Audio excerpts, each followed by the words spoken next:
গড়লগাছা রাজবাড়ি।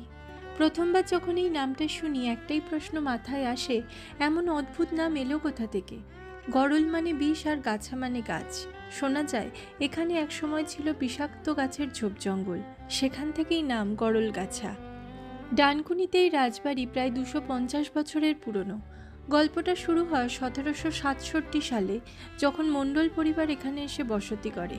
পরে তারাই পরিচিত হন মুখোপাধ্যায় নামে। পণ্ডিত সন্তোষমোহন বিদ্যাবাগীশের পুত্ররা গোকুলচন্দ্র আর রাধানাথ এই বাড়িতেই শুরু করেন দুর্গাপুজো, যা আজও চলেছে একটানা। এরপর আসে রাজকীয় অধ্যায়ে, তৈরি হয় এই বিশাল রাজবাড়ি, জোড়া শিব মন্দির আর বিখ্যাত ঠাকুর দালান। তাহলে গড়লগাছা রাজবাড়ি একবার দেখতে যাবেন কেন?